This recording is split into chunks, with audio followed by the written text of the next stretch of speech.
Alright guys, we're going to talk more about basic classes. In the last example, we had a class named room, and we had a instance member named name, who was the occupant of the room. We're going to make that make a little bit more sense just by making a class called, person, or pet, or something like that. So because a room with a name doesn't quite make as much sense as a person with a name. So we're going to be stepping through the last part of the lecture, of the PowerPoint, I mean. So looking at where we are, we're going to be talking about local variables. We've already kind of done the mouse class. Yep, quite a few slides on local variables. About the return of values. So we need to hit that.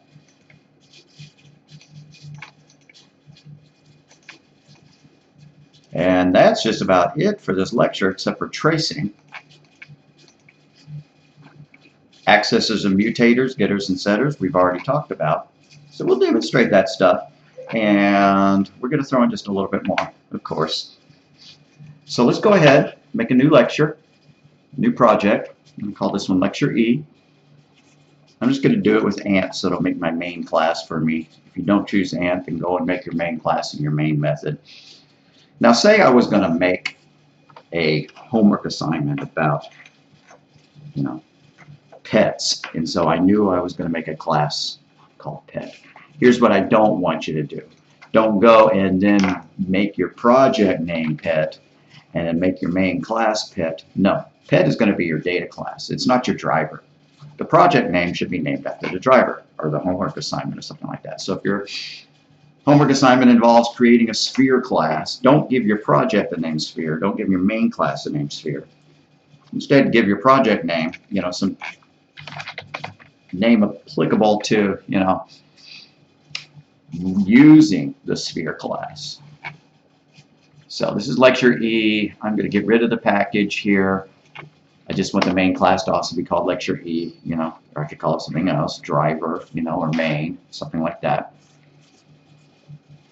All right, so here we go. Going to make a pet class. Going to have two data members. The age of the, the name of the pet and the type of pet, right? Like whether it's a cat or a dog or something like that. Because here's what I want to be able to do. I want to be able to do this. Pet equals new pet, parentheses in parentheses.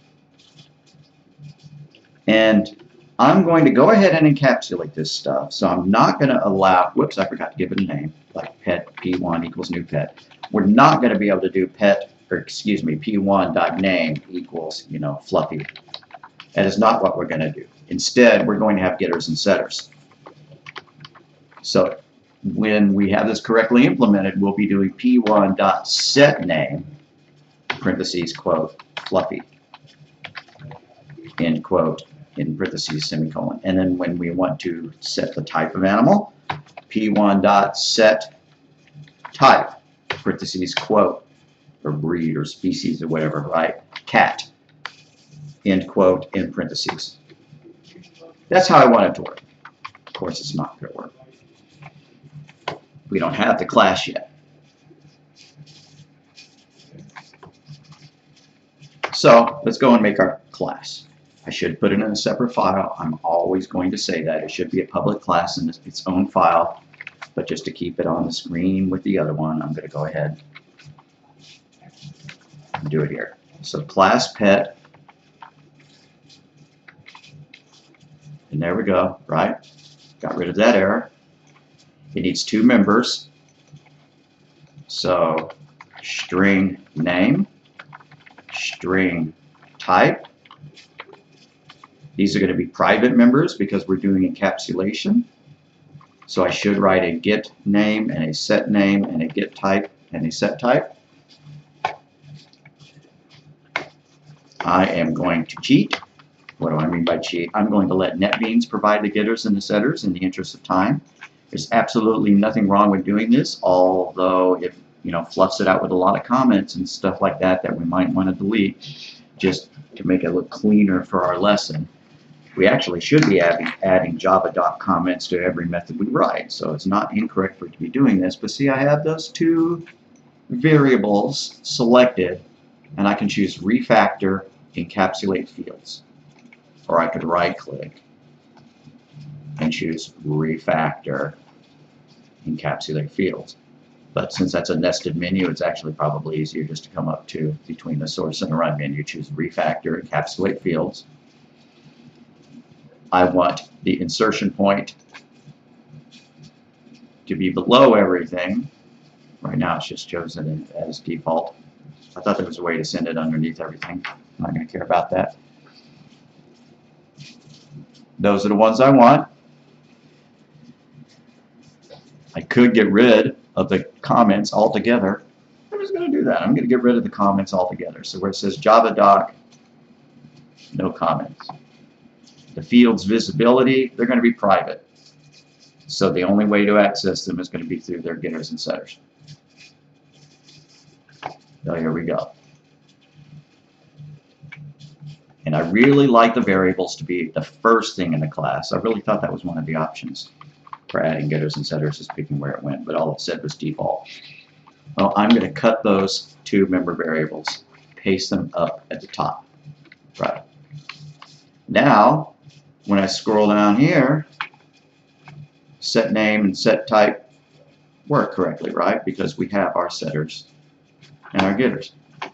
Now, if you're at this point and you save it and you hammer and broom it and you get errors, you need to go ahead and fix it. So here's what the class looks like, the pet class. I'm a little bit quirky. I like putting my entire getter and setter on one line of code. I'm going to go ahead and do that. You see what I'm doing? I'm just removing the line breaks. Feel free to do that. Feel free to leave it alone.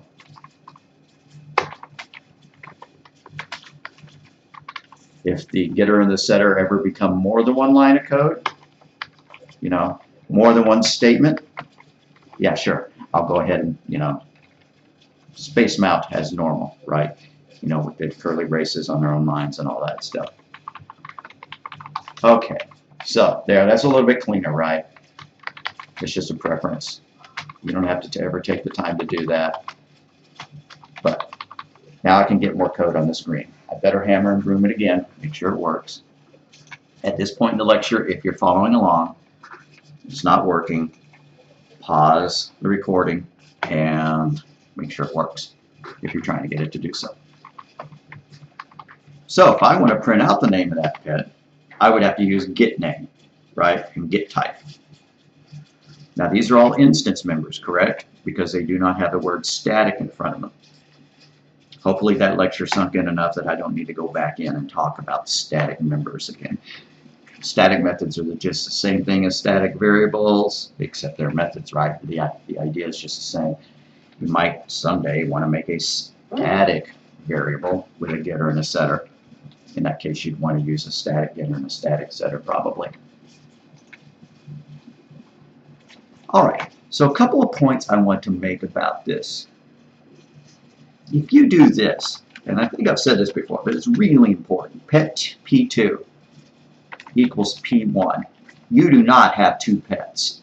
You do not have two pet objects. Instead, you have two references to the same object, just like you have two street signs pointing to the same street.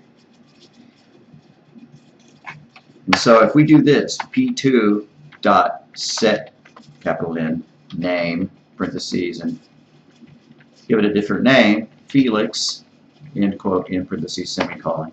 And then we print out P1's dot name. It's not going to print out Fluffy. It's going to print out Felix.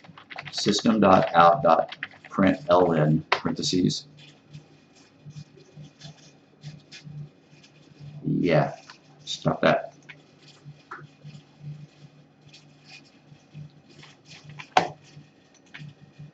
Please stop.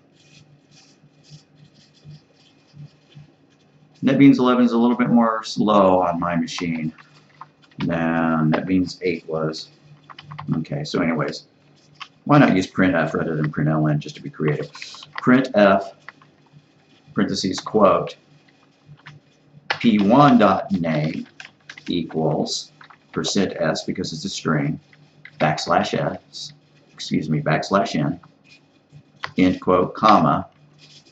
Now when you're using println or just print, you separate all the arguments with plus signs because you're just appending things together and they get converted to strings on the fly. But if you're going to use printf with the format specifiers, the placeholder, plus %s, use commas. So p1.get capital N name parentheses in parentheses, and now I'm going to just copy that and change it, to p2.name, p2.getName. So copy, paste, p2, p2. So when I run it, what I'm going to find out is that they both equal Felix because we only have one object. We just have two references. That's why they're called reference variables. P1 is a reference to an object of type pet. P2 is a reference to an object of type pet. That's different than primitive data types, right? If I do this, int, don't bother to type this, int I is equal to 3, int j equals I, and then you say j equals 4, I still has its original value. But that's because I is not a reference variable. It's just a primitive data type, right? It actually contains a 3, not a reference to an object. Okay, time to run this. This is the end of my main method. This is the end of the main class. End of lecture E class. Just to help keep curly braces sorted out if I ever get too many or not enough, which is quite possible when you're editing. Hammer and room it. Run it. All right. We can see that there's really only one object. Neither one of them say fluffy. What we did is we assigned a second variable, a second reference variable, to the same object. So we just have two references to the same object. Now that's fairly important. It'll become way important when we start talking about arrays. Because when you assign something into an array, it doesn't copy the object into the array, it just creates a reference to the object.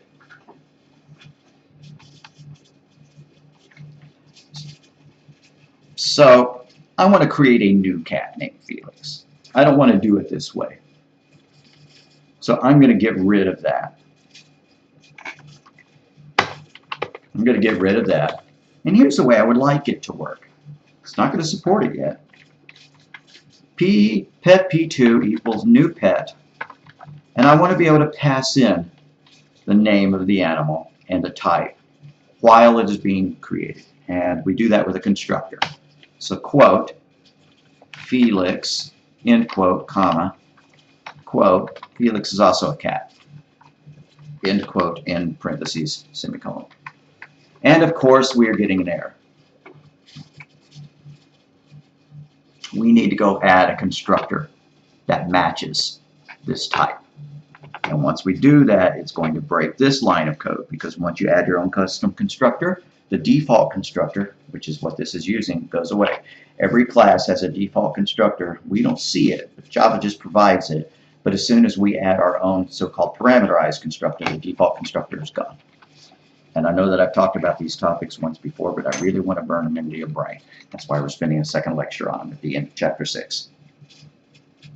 Okay, so we're going to add a constructor. Here's something you could do. Remember when I've said don't ever just come over here and blindly click the error and choose create, and hope that it fixes the problem?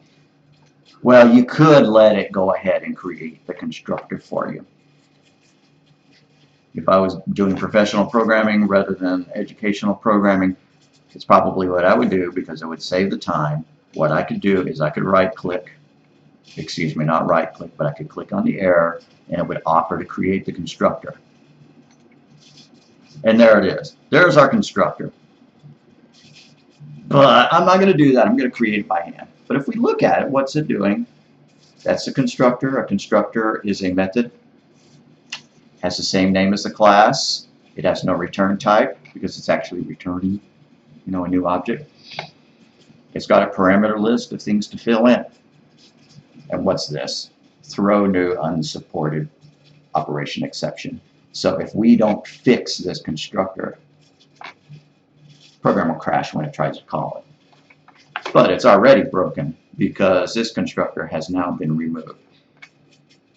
We would have to explicitly go back in and create a new constructor to support this. We would have to create a default constructor to handle that. Okay, so I'm going to create it by hand. So constructor is a method with the same name as the class and no return type. It is called when the object is created by the new keyword.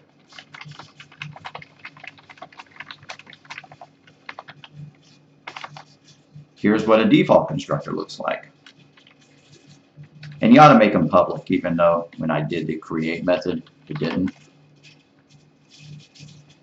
Public pet, because there's no return type, parentheses, in parentheses, open curly brace, close curly brace. That's enough for a default constructor. That's going to keep this line working even after we add a parameterized constructor.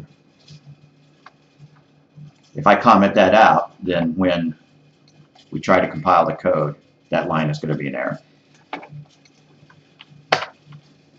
All right, and now for the parameterized constructor to support this line of code.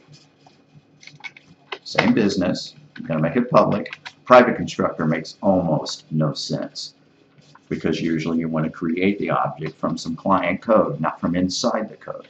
Now there may be times when you want to make a private constructor. I just haven't really run across the time I want to. So public pet parentheses. The first parameter we want to allow setting the name. So string, capital S, name, comma. The second parameter we want it to accept the type argument. So string type in parentheses, curly brace, this dot name equals name, semicolon, this dot type equals type, semicolon. Now we have a parameterized constructor. Both of the constructors should work. If we hammer and broom it, I shouldn't get any build errors. Not that you can see them. But if I do window output, I'll see that it built successfully.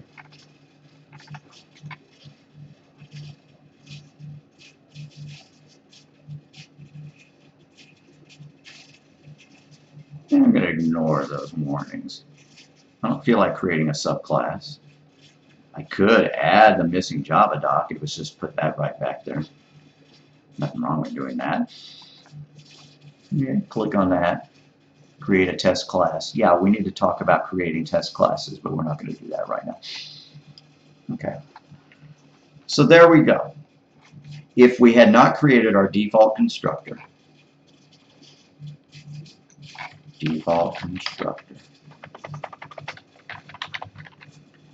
if I comment that out, then this line fails now because we added a parameterized custom constructor, and once you do that, Java no longer provides the default constructor. Now the default constructor can do stuff. It doesn't have to be empty here. If I wanted to, I could make the default constructor set this dot name equals, you know, default or name or whatever you wanted, or empty quotes, and this dot, you know, type equals, you know, default, or, you know, empty quotes or something like that. It's fine. I don't see any maybe I'll just leave it there. No reason not to, but I better move my comment up here.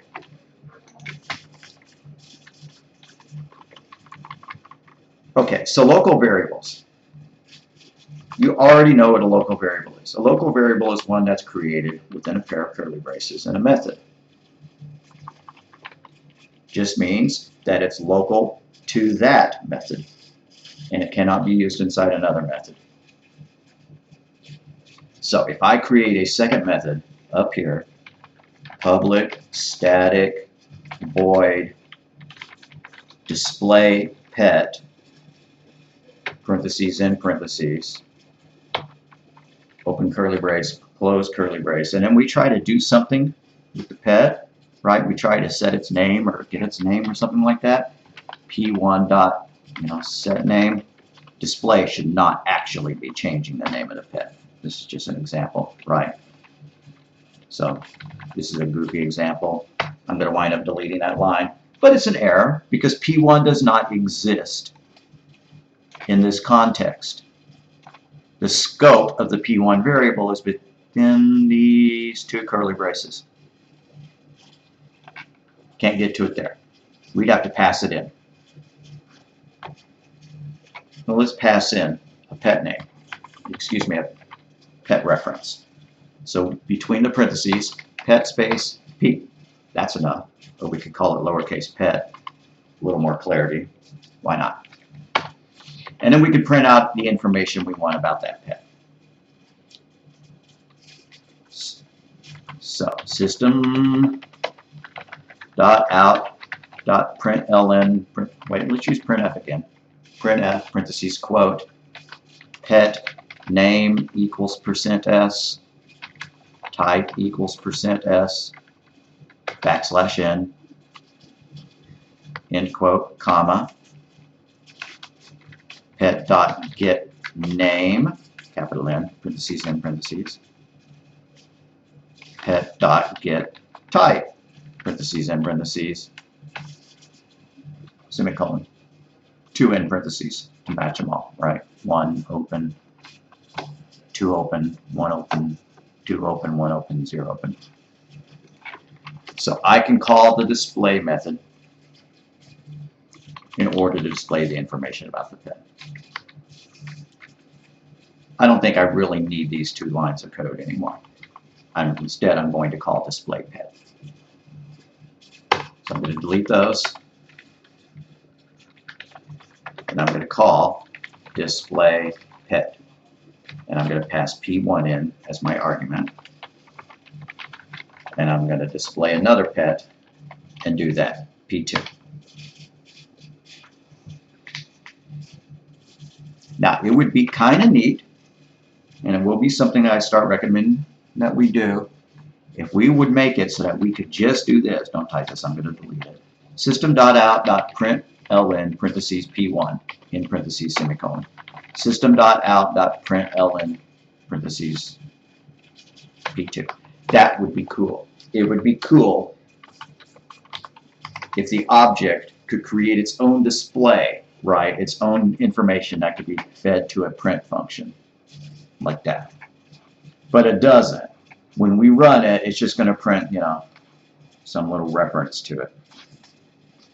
Some kind of diagnostic reference when we look at it and we run it. Right? Those calling display worked great, right? Pet name Fluffy the cat and Felix the cat. But then when we got down here to printing them, if we look at the output, all it did is print the class name followed by this, kind of hashed reference value here. So that doesn't work. We could make it work if we wanted to. You do that with what's known as a toString method. Yeah, why not do it right now? But I'm not going to do a good version of it. I'm just going to demonstrate what a toString method is. A toString method is something that's inside the class that will return a string, hopefully containing information about it. It actually would not take that long to actually create a good toString method. So it needs to return a string so that it could be printed out, right? Public, capital S, string, has to follow a very specific capitalization here, to, T-O, with a capital, with a lowercase letters, followed by a capital S, and then the rest of it's also lowercase. String, parentheses in parentheses, no arguments, and then curly brace. And it just needs to return a string that's supposed to be representative of the data inside this object. For now, just to demonstrate that it is working, I'm going to return the string pet. So I just added return double quote, pet, in double quote. And here's a little comment. Let's see what he's doing. Add at override notation. Not going to bother doing that, but it would make the warning go away. I'm not going to talk about why it wants to add the at override notation. All right, if I hammer and broom it, there should be no syntax errors. Building should work. Build successful. Green arrow.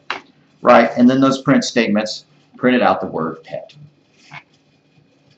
Be a lot better to print out something a little bit more useful than that, right? So why don't we actually return something that is useful to be displayed, even if it's just for diagnostic purposes? So we're going to create a string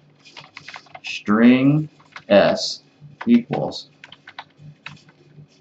and it's going to look just like this pretty much, because we're going to use string.format, and then we're going to pass in some %s's, get that information. So string s equals string dot format, parentheses, quote, %s space %s, end quote, comma, and we're going to replace args with the type of the pet. So this dot type, comma, and this dot name, in parentheses, semicolon. The next line should actually return that string. So when we run it, when we try to print it, when we try to print P1, what it's going to do is go, oh, I need to be converted to a string.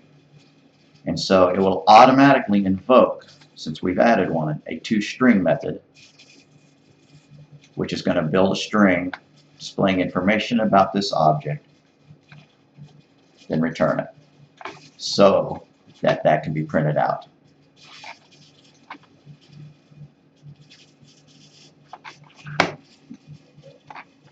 And there we go, right? When we called the displayPet method, it printed it out using this print. When we called println, passing in the P1 reference, then it invoked that method's, that object's toString method, which returned that, right? The type followed by the name. And we see that way up here in our pet class. Right there, the toString method. So, professor's recommendations for creating classes. I'm going to do these over and over.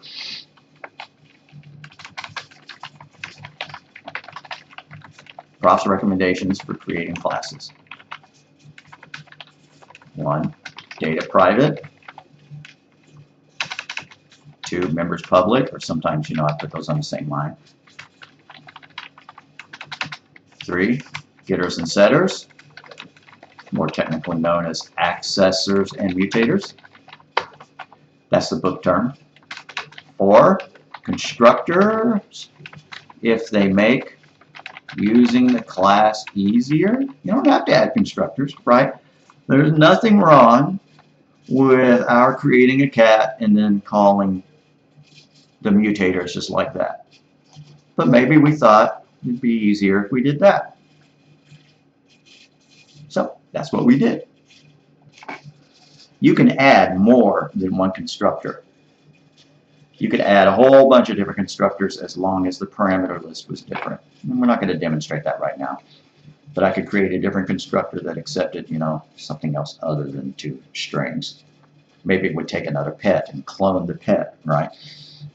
Copy all that information from one pet into the other. Okay, so constructors, if they make using the class easier. And 5, a toString method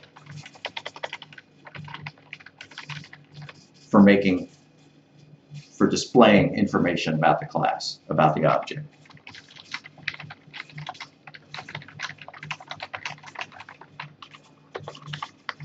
All right, and so these are kind of parenthetical comments here that if I ask you to list, 5 good things about making classes, you wouldn't have to add if they make using a class easier. You wouldn't have to add to display information about the class, although it'd be kind of nice, you know, if you did say that, but, you know, time is of the essence on an exam or something like that. All right, don't worry. My recommendations for creating classes is not going to get a lot longer than that. A little bit longer, not too much longer. And then in the exam, I'm not going to say, list 10 recommendations. Right? I might just ask, like, what are 4 of them? And then you list the 4 that come to your brain, something like that. Of course, you could always look at your notes. Whoops, I added a closed comment here when there already was one. All right, hopefully we already know enough about writing methods to understand what a return statement does. That's the next topic here in our PowerPoint. So accessor methods are the ones that get the value. They access the value. So getAge returns this dot age. Mutator methods are the ones that mutate. They set the value. This dot percent growth rate equals percent growth rate. Pretty much, I want you to always create getters and setters. And considering how easy it is using that encapsulate refactor command, there's really no reason not to. But you ought to be able to do it by hand as well. For example, when you take the exam, you may not have NetBeans in front of you. You probably won't if you go to the library. In fact, I'm sure that that's the case. You're going to need to know how to do it by hand. So sometimes I'll demonstrate doing it by hand. But if I'm in a hurry in real life, I'll use, you know, the refactor. Okay, so specialized methods. A Boolean method is just one that returns true or false. Right? They came up with one called isAdolescent. If our mouse's age is less than 100 days, it returns true. Else it returns false. Honestly, you could shorten this just to this. Return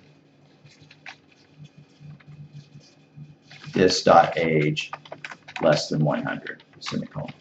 That would be a one-line replacement for the rest of it. But the example showed the whole shebang, just to make it a little bit easier to read. Right? And so when we wanted to test to see if the mouse was an adolescent, you know, we would call if m1.isAdolescent, and then we can make a decision based on that. How about we add a method to our pet called isDog, and it's going to check the type of the pet, and if it's a dog, it's going to return true.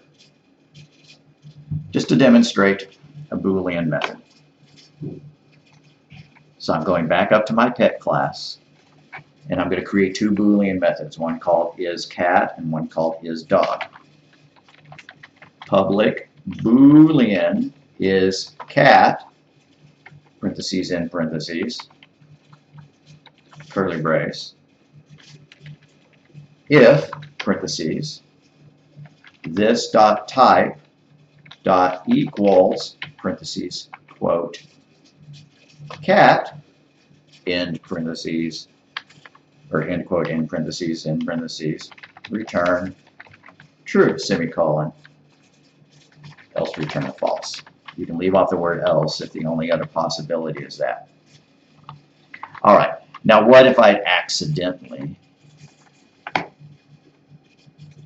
made a capital C there and compared it to a lowercase c there? It's going to return false. So I'm going to make it say dot equals ignore case, because I want it to work regardless of whether they're capital letters or not. So this dot type dot equals ignore case, return true. If it's bugging you that there's no else here, you can add one. Else return false. All right, let's add one for dog as well. Public Boolean is capital D dog, parentheses in parentheses, curly brace. Now I'm going to do this in the short form that I mentioned while looking at that slide. Return this dot type dot equals ignore case, parentheses, quote, dog, end quote, in parentheses, semicolon. That's enough. right? You don't actually have to do the if-else. If all that it's doing is returning true, it's that return true. Else returning false. Since this function, this method returns true or false anyways, we can just return that value directly. If that makes sense, great, go for it. If it doesn't make sense, go ahead and write it like that. Now, it could be that in a professional environment, hopefully you'll learn quickly how to do this because, you know, the developers around you might be doing it that way. You would want your code to match theirs.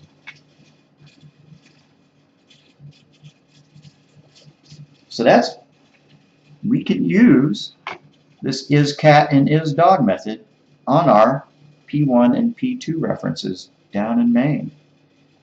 Better build it, make sure I haven't introduced any errors. Build successful. Okay, I'm feeling good about that. And way down here at the bottom, if parentheses P1 dot isCat, open parentheses, close parentheses, right? Curly brace, system.out.println, P1 is a cat, end quote, in parentheses, semicolon. Now let's check to see if P2 is a dog. If parentheses P2 dot is dog, parentheses in parentheses, curly brace, system.out.println, parentheses quote, P2, I'm not sure why I capitalize these when these are lower cases. Why not fix that? P2 is a dog. Now when we run it, yes, it's going to print that P1 is a cat. It's not going to print that P2 is a dog because it's obviously not. If we change that to a dog, it will. All right, so it did in fact print that P1 is a cat. It did in fact not print that P2 is a dog because it's not. So this is an example of a method that returns a Boolean value.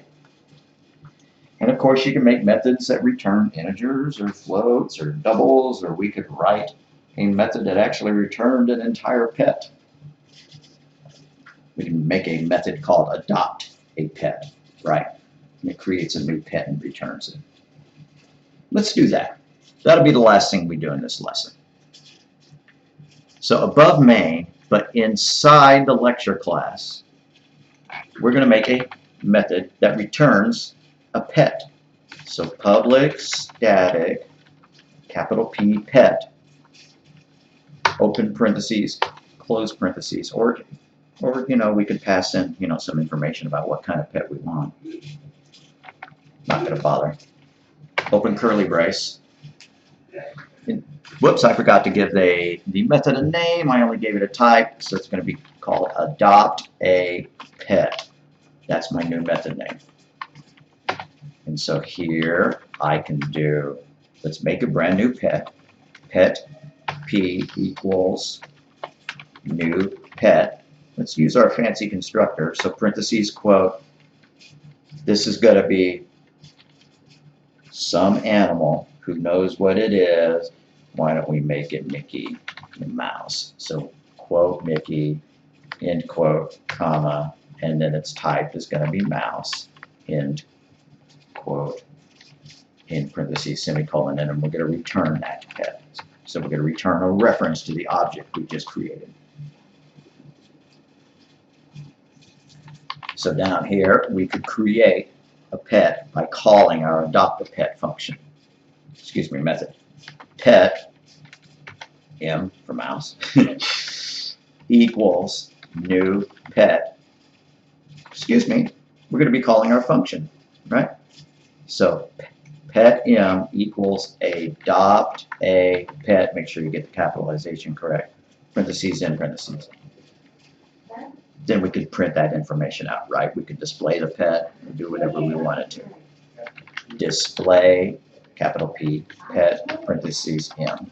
Display our new pet, Mickey Mouse.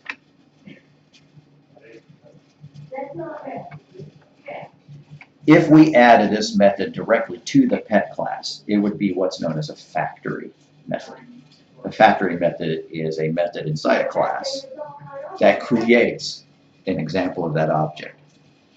It would need to be a static method so that you could call that method without creating an object first, right? Why would you want to create an object just in order to create an object by calling a method? So if we wanted to, we could make the adopt-a-pet method, we could cut it, we could paste it, put it in the pet class, and it better be static. But we already have a constructor. I think this is good enough. I think this is a good enough example. We've already demonstrated creating an object inside a method and then returning it. Is this a local variable? Yeah, it sure is. Can we get a hold of this variable from down here? Don't type this. Could I say p1.getName, parentheses in parentheses, get some information about it? No, because p is a local variable. However, the object, the address of the object that we get, that we create there, is being returned. So as long as we store it, we can use it.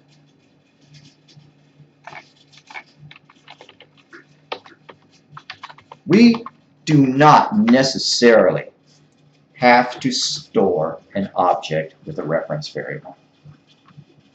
What do I mean by that? You can create an object and not assign it to a variable if for some reason you don't want to. Let me show you what I mean. Display, capital P, pet, end parentheses, or open parentheses, end parentheses, semicolon, and we're just going to create a new object on the fly. New pet, parentheses, quote, Daffy, end quote, comma, quote, duck, end quote, to end parentheses, semicolon. Right. So we made a new object. We even passed it to a method, but we never assigned it a variable. I guess we never are going to use it again, right? I guess I'm not going to be changing its name or getting its name. There's no way for the rest of the code down here to access the object that was created with this new command. And that sounds like a problem, but maybe it's not. Maybe all we needed to do is create an object and then pass it to a method, and then the method does some important stuff with it, but the rest of our client code does not. This is what's known as an anonymous object. An anonymous object is one that is not assigned to a reference variable. You just pass it to a method or insert it into an array or something like that. Absolutely nothing wrong with doing that if you don't see a reason to keep that variable around. For example, Mickey here, we never used the M reference ever again. So we could have just, don't do this, done that, right? Display a pet, passing in the return result of adopt-a-pet, right? So adopt-a-pet returned an object. Well, it returned a reference to the object, but we didn't assign it to a variable. So it's just an anonymous object. It doesn't have a name. I'm going to undo that.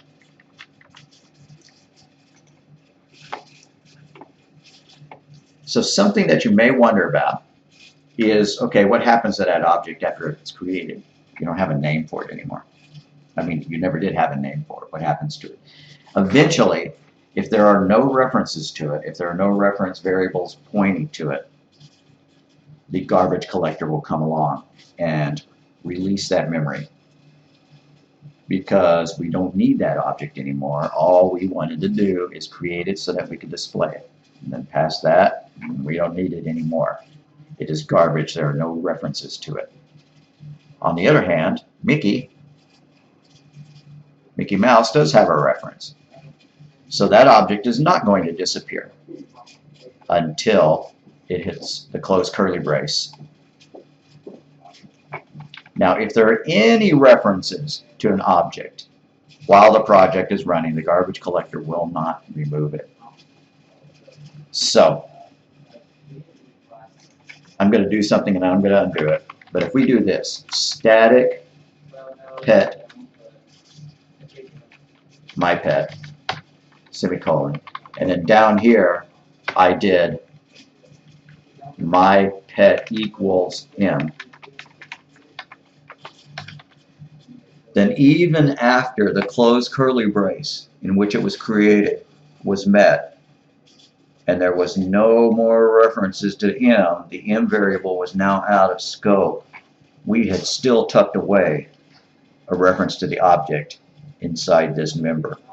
So there's still a reference to it, so it is not garbage. The garbage collector will not come. Usually you don't have to worry too much about the garbage collector. When we start talking about arrays, we will talk, and creating objects that contain data of other objects, we'll talk about that a little bit more. All right, I'm going to get rid of that. It's kind of superfluous to chapter 6. Get rid of that. And I think we're done with this. Let me scroll up to the top. You can always look at the notes. Right. This is our pet class. It's a little too long to fit on one page, so I'll scroll through it slowly. Pet class.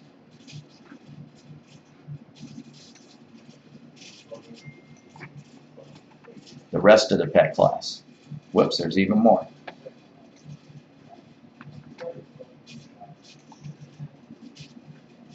The last member of the pet class.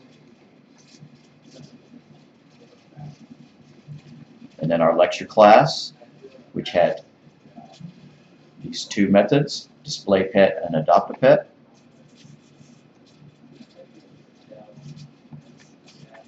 And then our main method. Here's the code for it. There's all the code that we started off with before we started calling isCat and isDog. Then there's the rest of the code.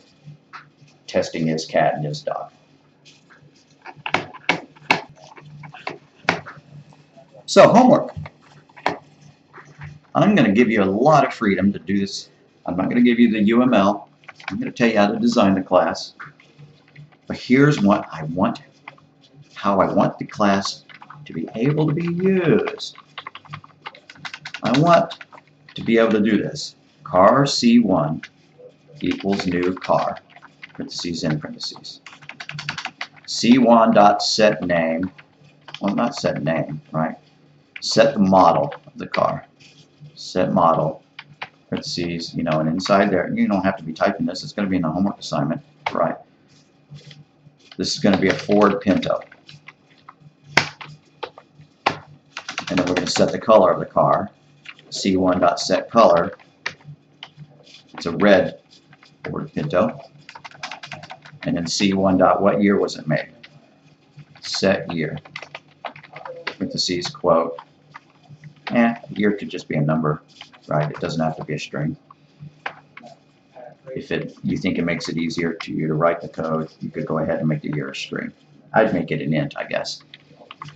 Right? And after you make your car like that, I'd want you to be able to print it out like this. System.out.println, parentheses C1. Once you do that, it should print out some good information about the car. It should print out that it's a red Ford Pinto. It's a red 1985 Ford Pinto. Okay, Ford Pintos did not exist in 1985, so I'm going to change that to 1975. Right. Write a car class that supports that. I'd also add, getters, even though the code here doesn't explicitly demand them, right? Also add getters, the data members, the variables should be private, right? The methods should be public. It should have a toString method in order to support this. If you want, add a constructor that allows you to do this. Car C2 equals new car, right? And this is a green, comma, Honda Civic made in 1994, right? If you want to, you can add a constructor to do that. You would also have to add a default constructor. This is a parameterized constructor or a custom constructor that would allow you to do that. So that's your homework. Homework. Write a car class that supports the following code. when you're done, you ought to just be able to copy and paste these 5 lines of code into a main method. So the following code will go in the main method of the driver client class. Okay, hope that makes sense. Alrighty, I will see you next lecture.